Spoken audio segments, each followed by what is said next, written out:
Hello, my name is Sophie Kelly. I am the volunteer coordinator here at Endometriosis UK, and I'd like to welcome you to the Endometriosis and Mental Health webinar. We're very lucky to be joined today by our guest speaker, Dr. Emma Evans, who is a clinical psychologist and a clinical researcher.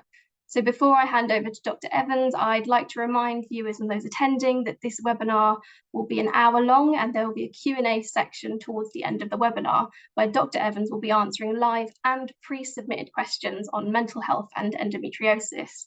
So for any individualized medical guidance, please make sure you reach out to your healthcare provider. And without further ado, I shall pass on to Dr. Evans.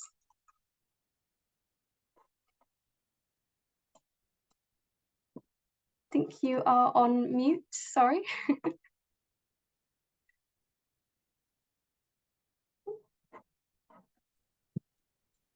There we go. Okay, Thank you very much, Sophie, and welcome everybody. Really nice to be here with you this evening. Can I just check my screen is sharing appropriately? That's all okay? Yep, sharing appropriately. Lovely. Thank you very much, Sophie. So my name's Emma Evans, and as Sophie mentioned, I'm a clinical psychologist and I work in a gynecology-based pelvic pain service. So a lot of people who are accessing care through our service have endometriosis, but some also won't have that diagnosis. And I also work as a clinical researcher in the Nuffield Department for Women's and Reproductive Health at the University of Oxford here, along with some colleagues. And what I'm going to cover in the session today, and I hope it'll sort of fit with some of the questions that have been raised and your expectations, but there'll also be an opportunity to discuss things, as Sophie mentioned as well. So I'm going to cover a little bit about the impact of living with endometriosis on mental health. And of course, you'll know yourself what that experience is like. But I think sometimes it's helpful to take a moment to really reflect on that, and also to hear a little bit about what are some of the things that we hear really often that I hope will perhaps feel validating or supportive and help you to feel a bit less alone, perhaps with some of the challenges that you're experiencing. I'm going to talk a little bit about accessing psychological support, and I guess maybe just to flag, we know that there are real challenges around that, but I'll talk a little bit more about that and a little bit more about how to navigate accessing psychological support. And I'll also talk about some specific strategies for coping with the psychological mental health challenges of endometriosis. And I'm particularly going to focus in on the role of self-compassion. So I'll explain a little bit more about what we mean by self-compassion and a little bit more about how we might bring that to ourselves in our lives, and a little bit about how that might be helpful to us. Just to mention as well, so I'm not a medical doctor, so clinical psychologists have sort of extensive training in psychology, a broad sort of range of psychological training, and clinical training specifically looking at psychological therapies. And I have specialised in working with people with long-term physical health conditions for some time. But psychologists don't prescribe medication, so I'm not an expert on medication and won't be able to sort of address particular questions around that, but can direct you to who may be able to.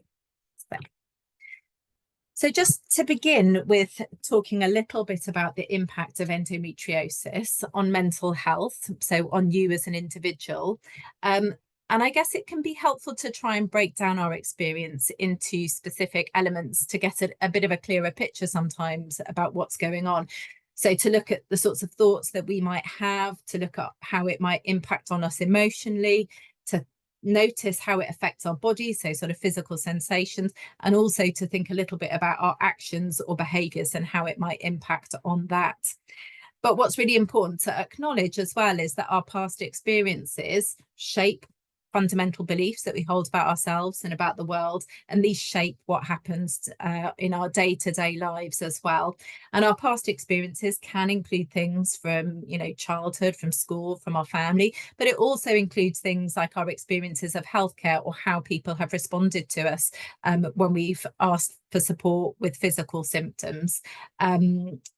So just to think a little bit more about these four different areas, so the thoughts, the emotions, the physical sensations, and our behaviors, just going to take each of them in turn and talk a little bit about them. So definitely we can recognize that endometriosis might affect our emotions. Our emotions can generally be considered in sort of two broad categories. So there's our basic emotions, and there's a little bit of debate about how many emotions are considered sort of basic emotions. But one particular model is that these particular 8 emotions are considered our basic emotions. And the idea is that basic emotions are really automatic, they're quite easy to recognize, they're universal, they include things like joy and sadness, surprise, fear, anger, disgust, and then anticipation and trust are sometimes included in this and sometimes not, but in this particular model that I'm presenting, they are. And then more complex emotions vary, and these emotions can be sort of harder to recognize, and they're also reliant on more complex cognitive processes. So, for example, they rely on our ability to be able to imagine what other people might think. And more complex emotions include things like worry, shame, guilt, frustration, worthlessness, embarrassment, hopelessness, and loneliness.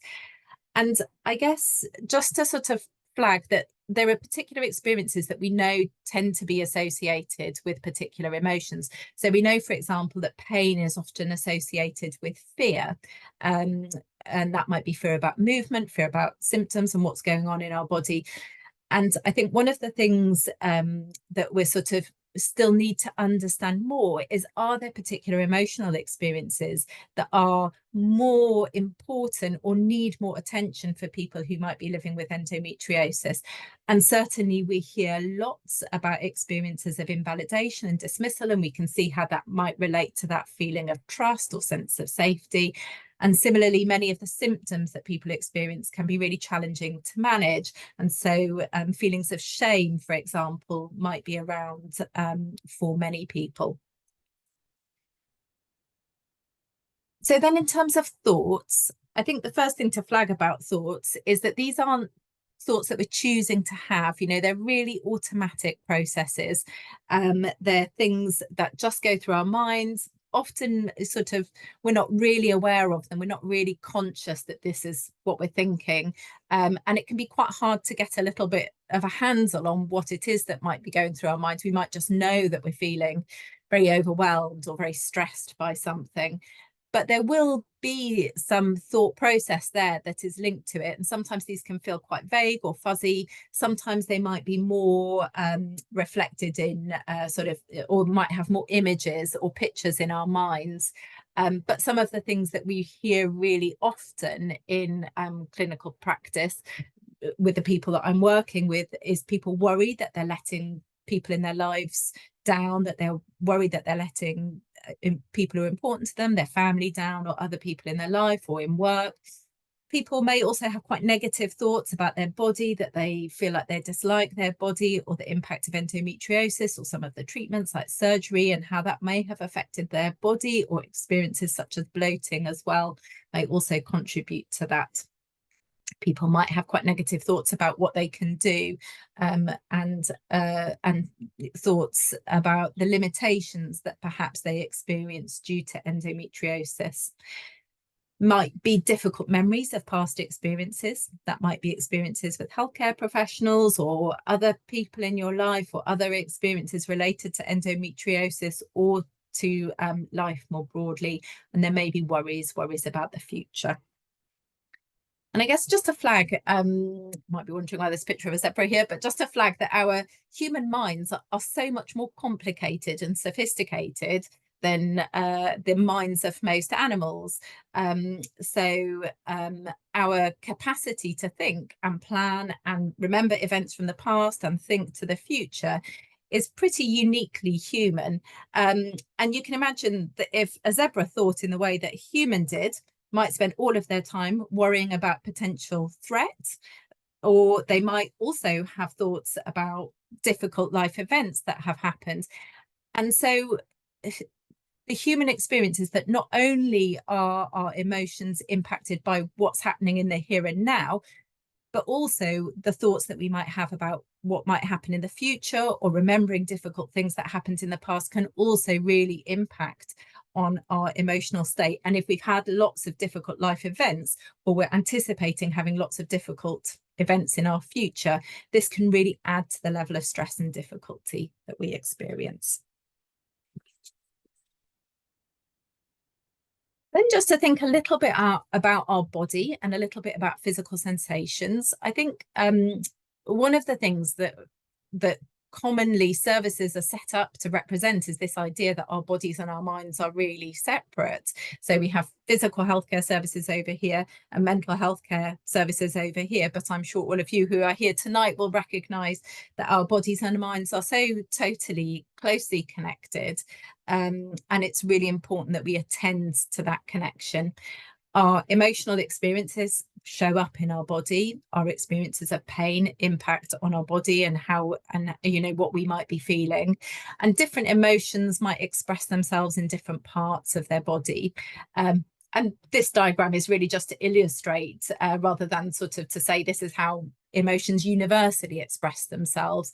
It's more to illustrate that actually we might feel things in different parts of our bodies, and learning to tune into our bodies can be really helpful. So actually, can we learn to listen to what our body is telling us? And one thing we know when people are living with challenging persistent symptoms is that sometimes our relationship with our body can be quite impacted by that. And we might find that either we are really tuned out from our body, that we've really tried to learn over time to ignore what is going on in our body as much as possible because it's painful and difficult and challenging. And there might be other times when we feel very overwhelmed by what's going on in our body, when those physical symptoms feel really all-consuming, and it's very hard to focus on anything else. And one of the things that psychological therapy can sometimes really help us to do, and sometimes working with physiotherapists as well, this is something we would do, is helping people to learn how to tune into their body in a way that helps them to learn to listen to what their body might need, to be able to sort of learn your limits, or learn what your body might need. But also it can help us to do things, for example, like learn how to let go of tension. And we've probably all had experiences where we've got to the end of the day and we've maybe realized our shoulders are up by our ears, or that we've been holding a lot of tension in our abdomen, particularly if there's pelvic pain. And learning how to recognize that tension and let that tension go can be really helpful. Learning ways to slow down and settle the body, and I'm going to talk a little bit about that in the last section of the talk this evening as well. So to learn how to sort of settle the body, and also finding ways of building a different relationship with the body. So many people can feel that their body is a hugely challenging place to be, that's associated with a sense of threat and difficulty. And actually, if we can learn to maybe find a way of connecting with our body, and learning to build trust in our body, or learning how to connect with a sense of sort of safety within our body. So that's a little bit about our body. And then just to mention a little bit about actions or behaviours. So that sort of fourth part of our of that sort of hot cross bun that I discussed. And these are some patterns that are really commonly reported by people who are coming to our clinic. So this boom bust cycle is a really common pattern where people have a good day and they really want to make the most of having a good day, but then sometimes push themselves really hard. And sometimes as well, when people feel quite guilty about things, or feel like they've not been able to do the things that they want to do for the people around them, they really push themselves. But what can happen is that can trigger a flare. It can cause things to, be symptoms to sort of really flare. And then people can have a bit of a crash. So that's a boom bust cycle. And what we find is that over time, there's that flare, crash, flare, crash. So that's one particular pattern that it can be helpful to look out for. And it can be really helpful to think about pacing, and how do we manage to sort of try and stabilize things, which involves both compromise, but also hopefully does enable people to then be able to do the things that are really important to them. Another pattern that we notice is something called something that can lead to this exhaustion funnel.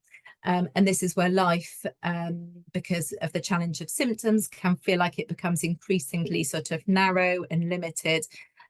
So when symptoms are challenging, we might feel like we haven't got the time or the energy or the resource to do the things that maybe nourish us in some way, that give us pleasure. We might feel that life becomes sort of dominated by the sort of essentials of day-to-day life. So we end up with lacking in energy, with more aches and pains, feeling guilty, not experiencing much joy or pleasure in day-to-day life, low mood and exhaustion.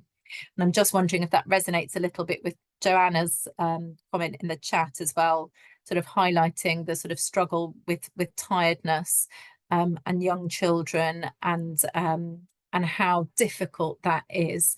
And I'll pick that up at the end, Joanna, and think a little bit more about whether there's anything to add once we've sort of discussed the sort of idea of compassion, which might have some ideas for you too. I guess just to flag as well, in terms of actions or behaviours, there are some other things that sometimes we might do. So protective behaviours. So we might do things in order to protect our body. So a really common thing that people report is maybe curling up in a ball to try and ease tension in the abdomen, and that might be quite helpful. But over time, that might mean that we're sort of getting some muscle tension in some places, some weaker muscles in other places. And that can, it can feel helpful in the short term, but sometimes there can be sort of long-term implications of that. Another thing that people might find that they feel they need to do is really withdraw from friends and family. It can be very hard to be around other people when you're experiencing challenging physical symptoms. But then that can lead to feelings of isolation, feelings of disconnection, which can be really unhelpful and lead to feeling like your health condition is dominating your life more. Another thing that some people might do in some circumstances is lots of planning, and that might be planning because you need to know where the loos are, because you're worried about managing energy levels or having a pain flare when you're out. And then, as I mentioned a minute ago, there's also this sort of relationship with our body. So we might feel that we're sort of really closely monitoring symptoms to try and keep a close eye on it, or we might alternatively be trying to ignore our body as much as possible. That's a little bit. So some of those actions and behaviours sort of resonate with people. I'm hoping they do. Yeah.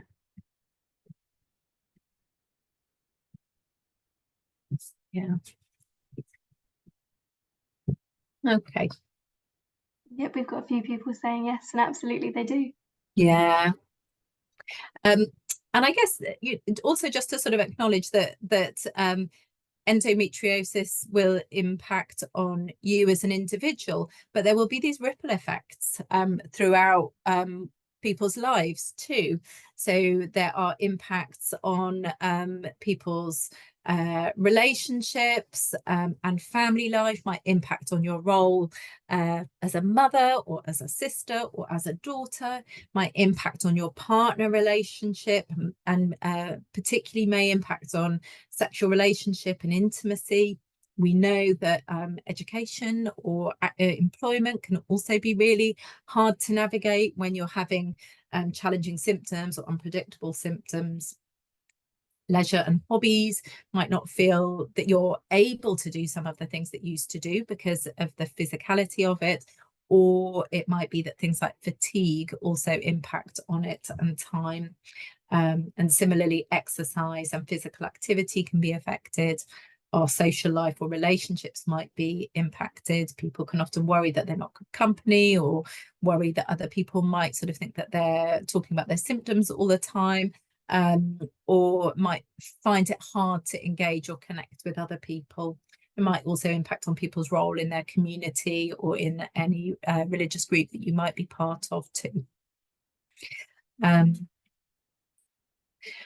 And then just to talk a little bit about pain, and this talk isn't particularly focusing on pain, but it's an area that I work in, and I think it's such a common symptom of endometriosis, and is so closely linked as well with our mental health and how we feel, that I think it's really important to acknowledge it. And this diagram here really highlights that there are multiple factors that play a role in our experience of pain. And we know that for all long-term pain, that rarely is there one thing that totally accounts for all of our experience of pain, and how much these different elements might be important in your experience of pain will vary from person to person. So endometriosis, adenomyosis, and having heavy painful periods is likely to play a role for very many people. But actually, what we know is that the association between how much endometriosis there might be and how much pain somebody experiences is really variable. So some people might have lots of endometriosis and not so much pain, and other people might have a very debilitating pain and not very much endometriosis. And we know that that's true for lots of other pain conditions too. So for knee pain, back pain, that there's not much of a link between what we see in scans and imaging and people's experience of pain. And so all these other factors, so our central nervous system, so our brain and spinal cord, our sort of pain processing system, can play a role. Pelvic floor muscles might be playing a role. If we've got other illnesses or injuries, that might be impacted.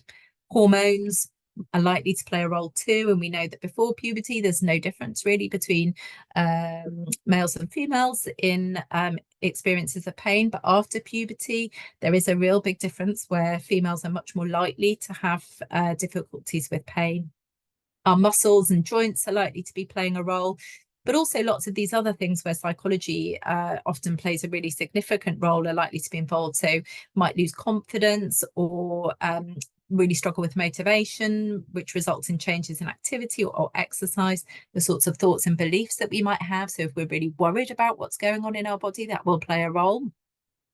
Our past experiences will shape it too. So if every time we do something, it's painful, our brains start to predict rightly that that will be painful going forwards, and it can be really hard to find a different way forwards. Sleep and fatigue can be really common problems too. And this link between pain and stress is really strong. So we know that living with pain is very stressful. Often when we're stressed, we'll hold lots of tension in our body, and that can impact on our experience of pain. So it's a two-way relationship between pain and stress. So really the key things are that persistent pain is really complex, and that lots of different factors play a role in pain. That we need to think of pain as being more like an alarm system rather than a damage indicator. So as I mentioned, that there isn't much of a link often between how much endometriosis we might see and how much pain somebody might have. So it often doesn't give us very accurate information about what's going on in the body. And pain is likely to be best managed when we draw on a range of approaches. And just to highlight that psychologists work in pain services, and that's not because we think pain is in your head at all. We totally believe pain is real, that it's really challenging to live with, but we're really recognizing that close link between the body and the mind. And so often psychologists are in pain services, and actually the clinical guidelines for general chronic pain services, which are mostly focused on things like fibromyalgia and musculoskeletal pain like back pain, but the clinical guidelines for the UK are that psychologists should be are a key part of services for people with pain. And just to highlight that. I'm just going to talk a little bit about hormones and mental health. And I know that there are a couple of people sort of raised questions around this, and this isn't my area of sort of expertise, but I've got a few bits of information around that might be helpful for you. So firstly, just to sort of highlight that nearly all reproductive females experience the menstrual cycle. Obviously, lots of people here may be using hormones in order to try and manage that link between your menstrual cycle and symptoms of endometriosis. So that can make things more complicated. What we know for people generally is that most people don't experience cyclical changes in mood and thoughts and behaviour. So although that's something that we hear about a lot, actually most people don't experience that. I'll say a little bit more about that in a moment. One thing that we do know is that it seems to be times when hormone levels are changing where our mood is most likely to be affected. So where hormone levels are either increasing or dropping, that's the time when we're most likely to experience changes in mood. But there are a couple of very significant conditions where our menstrual cycle and hormones are really closely linked with mental health. So there's something called premenstrual dysphoric disorder, or PMDD. And this is a really very impairing hormone-related changes in mood and behavior. And this happens in the week before a period. And there's no symptoms at other times of the month. And this affects, I've put approximately 6% actually, but I think it might, I read another figure that said it's sort of more like 1%. There's a very small proportion of people who experience that, but it's not really rare. And if this is something that is that you are concerned about, I'll give you some resources for that now. Another premenstrual syndrome is a sort of milder version, and this affects more like 15 to 20% of women. But we can see that still the majority, about 80% of females, won't be affected by it. And then there's also something called premenstrual exacerbation. So that's where people might have emotional difficulties and mental health might worsen premenstrually, but symptoms don't disappear during the rest of the cycle. So there's symptoms there all of the time. One of the really key things, if you're concerned about PMDD, or if you're thinking that there's a real link between your hormones and your mental health, is to keep a diary, a tracker over about a 2-month period, and that will be a really helpful bit of information for you to gather and then to take and share with your GP, who will be able to help make sense of it. There's this really detailed tracker that you can access through the International Association for Premenstrual Disorders. There's lots of really good evidence and information on that website as well. And also just to flag that there's a trainee psychologist in King's College London called Ellen Lambert, who is doing some research into the link between hormones and mental health. So looking particularly at the psychological experience of PMDD. And she also has lived experience herself of PMDD, and she talks a little bit about it on this website. But if you search her name up and King's College London, you'll find her, and you might find that's a helpful resource to look into. Okay, so I'm going to talk a little bit about accessing services, accessing support and NHS services. I think one thing to flag is that we know that that there's real challenges with this, and that lots of people have difficulties in terms of accessing services. What we do know is that there's a really close link between our physical and mental health, but that the psychological needs of women with endometriosis and pelvic pain are often not well met, and people might find that they're falling through services a little bit. So we might people might access care through gynecology services, might access care through primary care mental health services, or chronic pain services. But chronic pain services historically have been much more geared towards supporting people with musculoskeletal pain like fibromyalgia and back pain. And although there are some specialist services for pelvic pain, they're not so commonly available. To flag that there are a couple of really important documents about sort of strategy documents within the NHS, highlighting that actually we know that there are real benefits of integrating physical and mental health care, and that people do much better if we look at people as whole people, unsurprisingly. And it's a real ambition of the NHS to try and provide care in a much more integrated way. I guess what we do know is, I'll come on to that in a second, just to flag that there's the Women's Health Strategy for England as well. And this really highlights that gynecological conditions and mental health are really key priority areas, and that pain is highlighted throughout as an area where improvement in care is needed. But we do know that it's really important that women's voices are at the heart of this, that we need research and evidence, and also that healthcare professionals need education and information. In terms of what we know about the role of psychological therapy, so we know that psychological therapy is helpful for conditions like depression and anxiety, so for common mental health problems. We also know that it's really helpful for chronic pain, so it's an evidence-based treatment for chronic pain, for irritable bowel and for tinnitus. And primary care mental health services have been tasked with delivering care for people with long-term physical health conditions.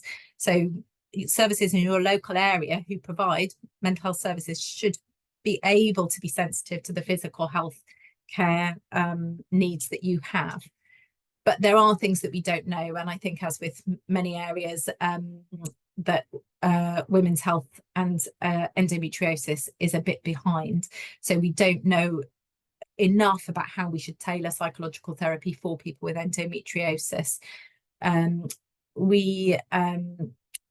Also, we need to understand more about what mental health care professionals need to know about endometriosis, and what physical healthcare professionals need to know about mental health and pain in order to provide care in a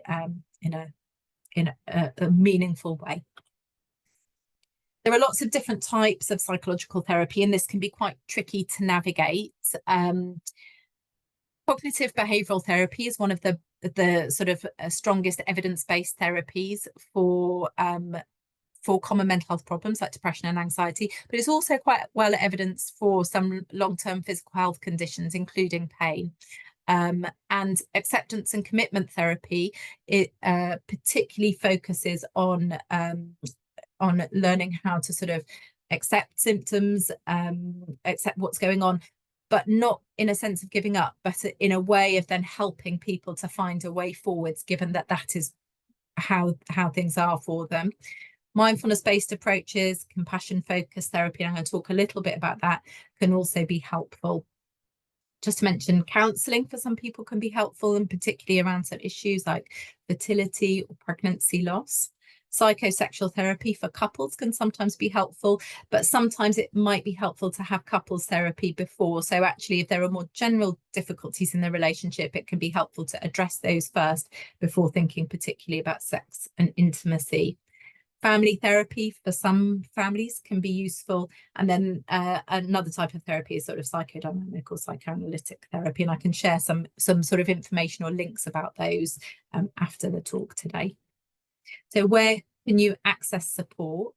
So you should be able to access support through primary care mental health services. And recently, all of the names of these services in England have changed to be standardised. So it should be sort of talking therapies in the name of your county. So in my local area, it's Oxfordshire talking therapies, or it might be talking therapies Berkshire or something like that. They should be able to offer support to people with mild to moderate depression, anxiety. They usually offer CBT and some other therapies, but they should be able to support people with long-term physical health conditions. Most staff will have had training in general pain and other conditions. As yet, the training on women's health is a bit limited, and that's something we really hope will change. Secondary care mental health services are usually accessed by your GP, by referral from your GP, and these are for people with more severe mental health problems where there might be concerns about your safety. Pain management services might also be worth asking your GP about if that's something you feel you would like support with. And an increasing number of pain management services are thinking particularly about how to tailor care for people with endometriosis and pelvic pain. They usually include psychology and physiotherapy. And the gynecology and endometriosis services, again, it can be a little bit variable. So there might be some counselling or other input, but for many services, we realise that there aren't. Relate for couples counselling can be helpful. Some areas have a psychosexual therapy service. So in Oxfordshire, there is a psychosexual therapy service as part of the sexual health service. But again, that's a little bit patchy across the county. And Mind is a national mental health charity, and they offer some really good support in some places, so they can often be a really good first port of call as well. So I'm going to talk a little bit now about some strategies for coping.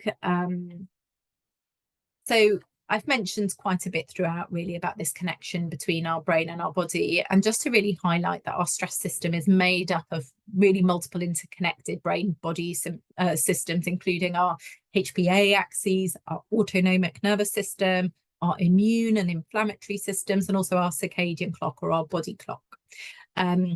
And what's important to know is that our stress system can be activated by a range of difficult experiences. So, there might be, our stress system can be activated by a sort of physical threat. So, for example, if we're crossing the road and a bus comes towards us at very high speed, helpfully, our stress system is responsive to that.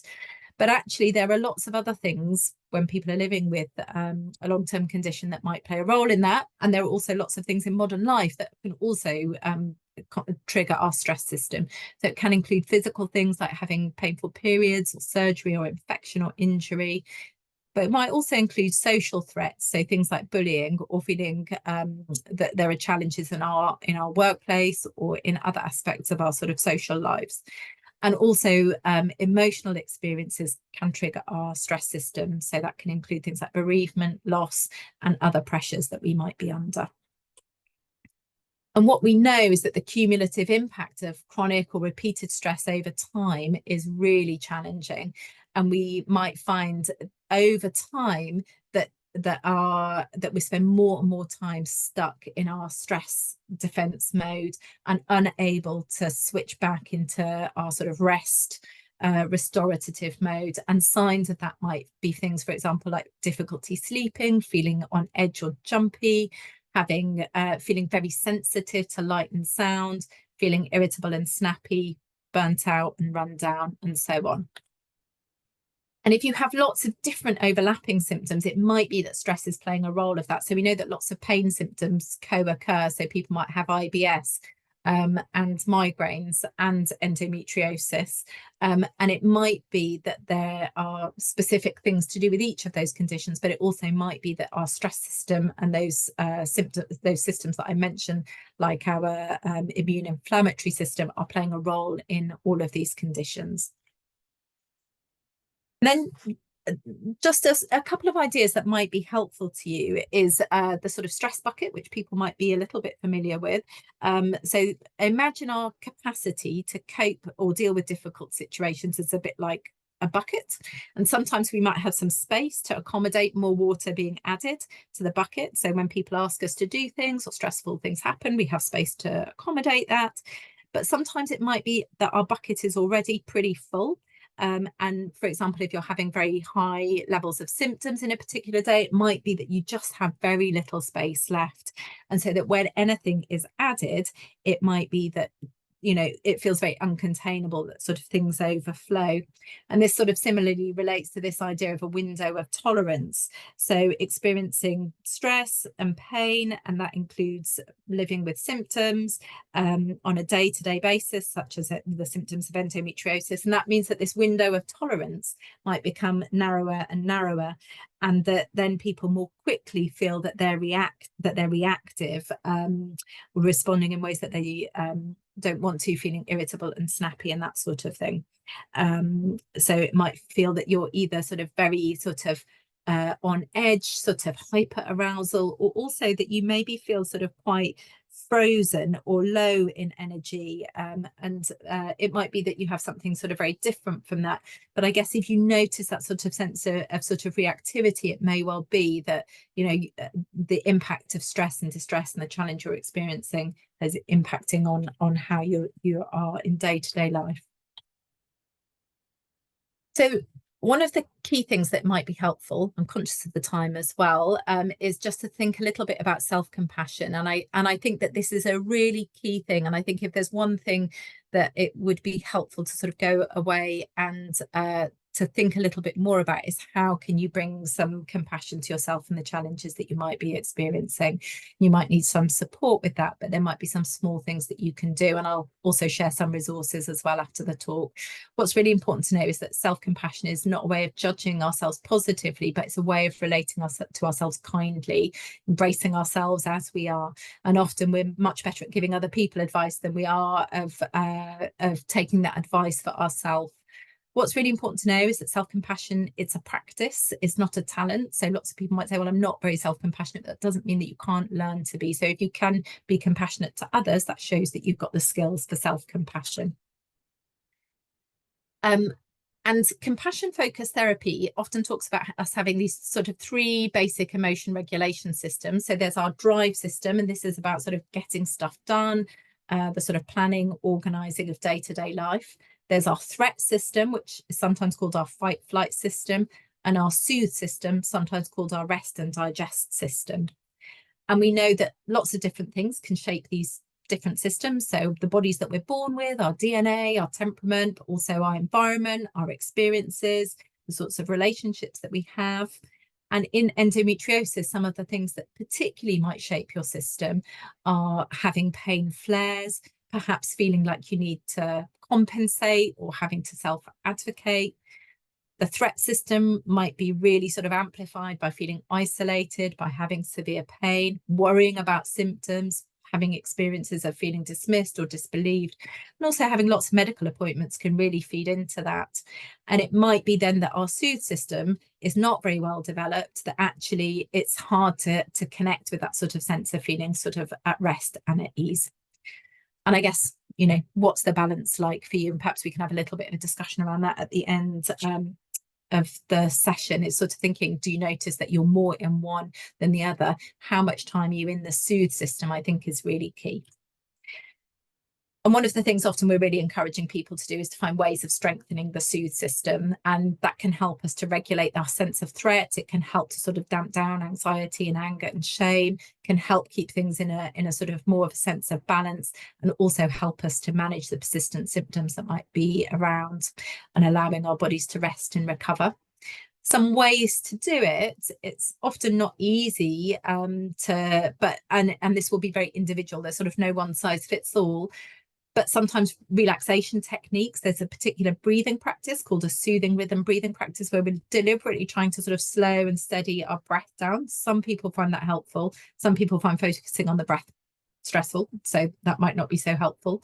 Actions might include things like pacing, and by pacing I mean sort of striking a good balance in activity between rest and what you're doing. It might include things like asking for, accepting help, and also learning how to manage our minds a little bit, and how we talk to ourselves and what we say to ourselves. So learning how to be a good friend to ourselves. And I mentioned a little bit with that picture of the zebra, a little bit about the role of our minds. And I guess these are a couple of sort of little examples that I think really highlight how powerfully our minds can impact on us on a day-to-day basis. So I'm always getting stuck in my mind, so I'm trying to make it a nice place to be, and that's something that we try to learn through self-compassion and through looking at the sorts of thoughts that we might be having about ourselves and our experience. So how do you take this forward, and what can you do? Recognizing your own patterns can be a really helpful starting point, thinking a little bit about your balance, noticing what are your triggers, and also noticing things like the impact of social media and whether that helps you, or whether there are things about that that maybe might also be contributing to some triggers.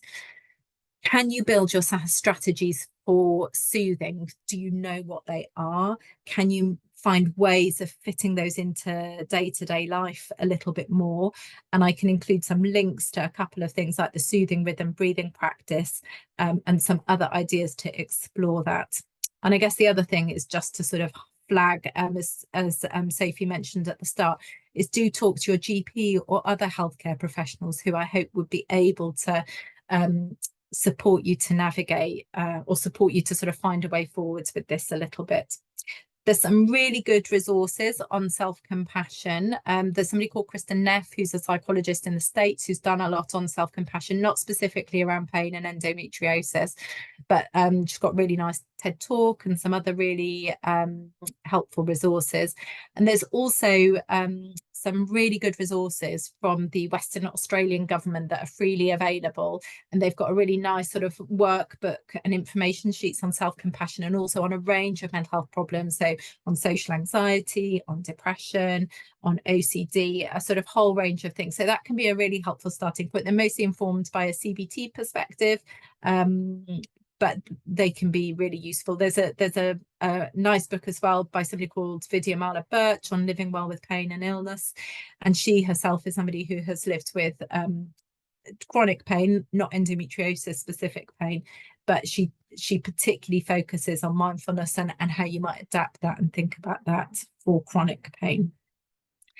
So that's the sort of end of my slide. So I will stop screen sharing there. And I guess wondered, whether there are questions, and also whether people had thoughts about, those three systems, their drive, threat, and soothe system. Brilliant. Thank you so much, Emma. And yes, as Emma said, if you have any questions, please type them away. I'll get us started with one of our pre-submitted questions, which is from a parent whose daughter suffers with endometriosis. She shares that she can see her in pain, fainting, just generally unwell, and it breaks her heart as a parent. How can she support her daughter's mental health? Yeah, and I guess one of the things that it can be really important to do in terms of supporting somebody else is making sure that we're taking care of ourselves a little bit. So if you as a parent are feeling very overwhelmed by your experience, then I'm sure, your daughter might also pick up on that. So actually making sure that as a carer for somebody, that you make some space and time for that. And I guess in terms of what's helpful, there's no sort of one size fits all. So some people really want some space, some people want some sense of connection. But what might be helpful to do is when your daughter or the person that you're caring for or is involved in your life is having a good day, is maybe talking with them and trying to sort of explore that together a little bit.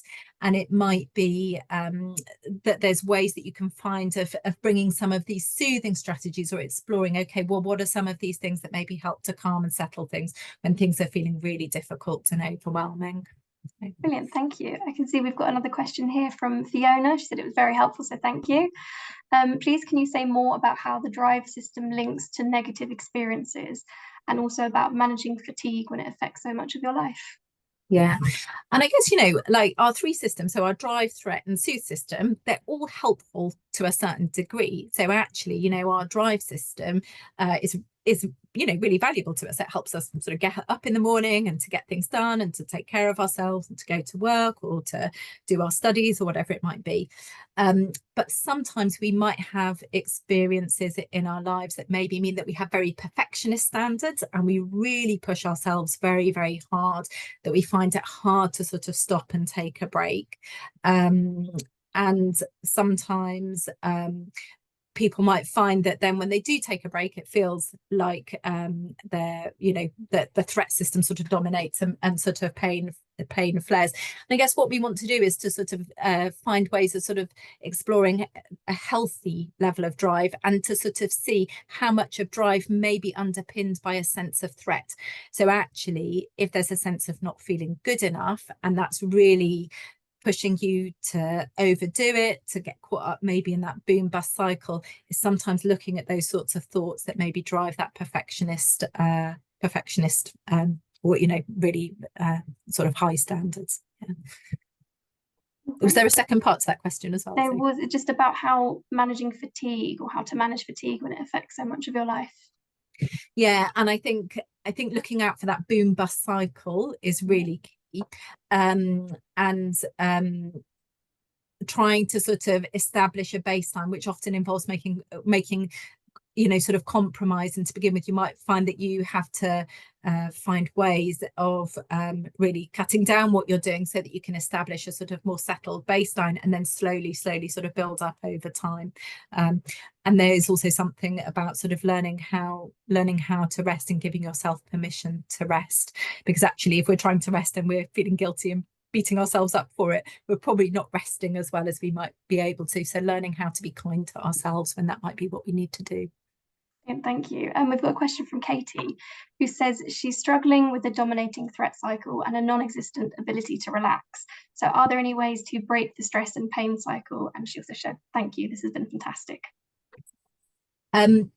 I guess one thing just to flag is that if our threat system is because there's things in our lives that are really difficult, so actually, if we're living in a sort of very challenging environment or with a very difficult relationship, that threat system might be serving us quite well. But actually, if you feel like that threat system is sort of very driven by pain, very driven by endometriosis and the challenges of that, starting to sort of explore ways that you can connect with that. So not everything will suit everybody, but small things like taking a bath for some people, or spending some time in nature, or talking to a supportive friend, or doing like hobbies and leisures. And I think often we feel things, our leisure interests, like whether that be doing some baking or doing something like some knitting, or going, and sitting outside, in nature. Those things can feel like luxuries, and I guess the really key thing is that they should be seen as important as taking a tablet. They're really key for health and well-being. So it's a very personal thing, but to try and give yourself permission to explore that. Yeah, I'll go to one of our pre-submit questions now. Somebody shared that they found a lot of articles dealing with sadness and depression on the topic of endometriosis and mental health, but they have so much anger due to their own journey with IVF and their own diagnosis. Do you have any tips on dealing with that anger that may be surrounding that journey they're going on? Yeah. I think anger is a really interesting emotion, and I think especially anger in females, I think it can often feel a little bit of a more sort of socially unacceptable emotion to have, and people can often feel a lot of shame as well if they're sort of snappy or irritable with other people around them. But I think it's really important to recognize that anger is a really healthy, normal emotion. But what we don't want is, when we think about that sort of the stress bucket or that window of tolerance, for it to feel like anger is spilling out in our lives in a way that is unhelpful for us. And often if we sort of try to deny that we're feeling angry, and we sort of say, well, I'm fine, when really we're not fine, that's probably not going to be very helpful to us, and leads to that all feeling sort of quite suppressed. I think if there's been difficult life experiences, finding some opportunities to talk that through, or to explore that. So it might be doing some journaling yourself and writing that down, or it might be trying to access some counselling, and counselling can often provide a bit of sort of open space to explore some of these things. But I think acknowledging that emotion, perhaps recognising how it shows up in your body, and trying to catch it sooner rather than letting it sort of really build up. And sometimes doing things to help release it, sometimes, simple things like punching a pillow, or just something to try and, find a physical way of expressing that too. Brilliant, thank you. And we have another question here. So they're struggling to process diagnosis following an extensive surgery. Any tips on dealing with maybe the emotional side of the surgery? Yeah, and I think when our bodies go through so much, and having sort of lots of medical consultations and medical examinations and surgical procedures can really impact on our relationship with our body. It can feel a little bit sort of depersonalizing in a way, or it can feel, quite invasive and intrusive, and quite challenging. And I guess finding simple ways to maybe take care of your body a little bit, or finding ways of connecting with your body in a positive way. So whether that be something, like, giving yourself sort of a hand massage, or trying to find ways of your body feeling a little bit like your body again, might be helpful. And again, sort of finding some ways to talk about maybe your experience of diagnosis. And I know there's a helpline through Endometriosis UK, and resources like that might be provide a helpful avenue to for support with that. We've got another question from Katie. Any tips on dealing with a difficult workplace environment, and consideration of job changes due to stress surrounding work? Yeah, and I guess there's different sort of elements to that. So there's one thing about employers, and what do they know, how much do they understand. And I think Endometriosis UK have got some resources for employers. We do, Is that right, yes, Sophie? we do. Yeah. We've got some tips and tricks on dealing with employers. You're sort of right, as an employee with endometriosis, so there's definitely one to look at. And Katie, I can send that on to you after if you'd like. Yeah, yeah. But then there's also something about sort of about your experience too, and whether you're, you know, sometimes people do make decisions that actually some work environments just don't allow them to be as well as they're able to be. They might be very stressful, they might be very physically demanding. So there's all sorts of things that might impact on it. So I guess it's about thinking, what scope is there for change? What flexibility is there for change within the workplace? Are there some stress management strategies that you can do? But also actually sometimes, you know, we might need to think about actually, is it going to work for you in the long run and allow you to be as well as possible? Yeah, thank you. We had somebody who was asking about EMDR therapy, as they were suggested it a few years ago, and they just wanted to know your thoughts on this type of therapy. Yeah, so EMDR is eye movement desensitization and reprocessing. It has got an evidence base just for trauma at the moment. So when people have re-experiencing symptoms, so if they're having nightmares or flashbacks, it's a type of therapy. So it's in the clinical guidelines for that particular symptom. There is increasing interest in the pain field about whether this is a helpful approach for pain, but the evidence isn't strong enough yet for it to be a sort of clinically recommended treatment. Yeah. Brilliant. And someone's posted, I'm doing a PhD. Any tips on how to deal with guilt linked to the delays due to flare-up? So not being able to work as she did and feeling she's letting people down, or they're letting people down. Yeah, that's really tough.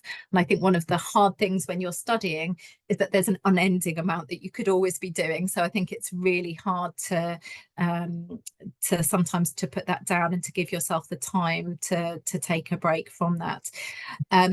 I think ensuring that people around you know, making sure, you know, that your